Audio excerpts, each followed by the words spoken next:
जय श्री राम। कहानी है अघोरी बाबा और लालू प्रसाद यादव की। अघोरी बाबा ने लालू प्रसाद यादव को क्यों दिया था मिट्टी में मिल जाने का श्राप, क्या कहानी है इसके पीछे। तो थोड़ा सा हम पास्ट में चलते हैं। जब लालू यादव बचपन में थे, जब लालू यादव छोटे थे तो बीमार हो गए और उनको सभी डॉक्टर हॉस्पिटल में दिखा लिया, परंतु लालू यादव की तबीयत ठीक नहीं हुई और बिगड़ती गई। तब लालू यादव के माता पिता परेशान हो गए। फिर उनको किसी ने पगला बाबा जो कि अघोरी थे उनके बारे में बताया, तो उनके घर वाले उनको अघोरी बाबा के पास ले गए और अघोरी बाबा के आशीर्वाद से लालू यादव ठीक हो गए। मानो कि अघोरी बाबा ने लालू यादव को दूसरा जन्म दे दिया हो।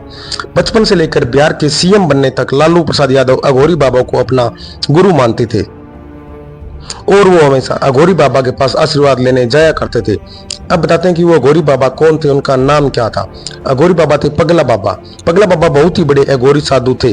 पगला बाबा को जानवरों से बहुत ज्यादा प्यार था। बाबा ने भेड़ और कुत्ते पाल रखे थे और बाबा अपने पालतू जानवरों के लिए स्वयं ही भोजन बनाया करते थे। और बताया जाता है कि पगला बाबा का व्यवहार अटपटा और रूखा था। वो ऐसा व्यवहार इसलिए करते थे कि आश्रम में ज्यादा लोगों की भीड़ न जुटे, आश्रम में ज्यादा लोगों के आने उनकी साधना में व्यवधान पैदा होता था। अघोरी बाबा सीधे मुंह पर बात बोल देते, चाहे सामने वाले को अच्छा लगे या बुरा, इससे अघोरी बाबा को कुछ फर्क नहीं पड़ता था। अघोरी बाबा हमेशा सोशल मीडिया और चकाचौंध भरी दुनिया से खुद को अलग रखते थे। वो हमेशा अपने भक्तों को डंडा मारकर ही आशीर्वाद देते थे।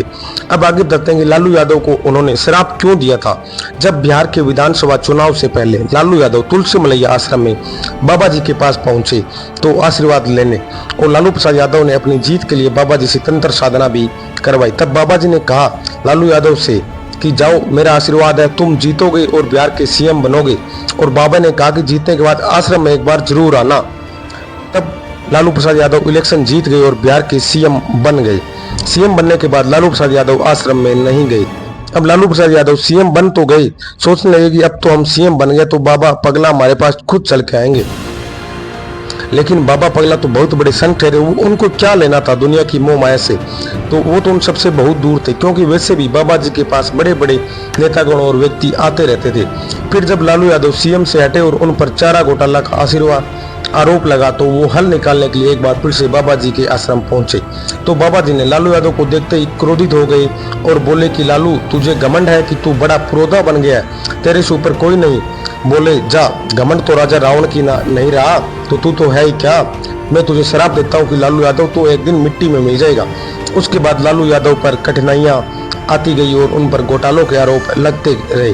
और फिर अप्रैल 2017 में अघोरी बाबा का निधन हो गया। अपने अलग स्वभाव के कारण अघोरी बाबा कई बड़े नेताओं के गुरु रहे।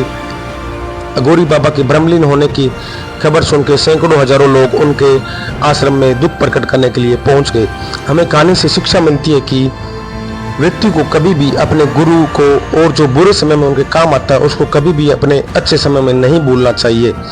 अब भगवान श्री राम की सौगंध, इस तरह की धार्मिक और ज्ञानपूर्ण कहानियों को देखने के लिए हमारे चैनल को सब्सक्राइब करें और कमेंट बॉक्स में जय श्री राम लिखें, जिससे भगवान श्री राम आपके घर में सुख समृद्धि लाएंगे और आप हमेशा उन्नति का जीवन जिएंगे। धन्यवाद। जय श्री राम, जय महाकाल, जय हो।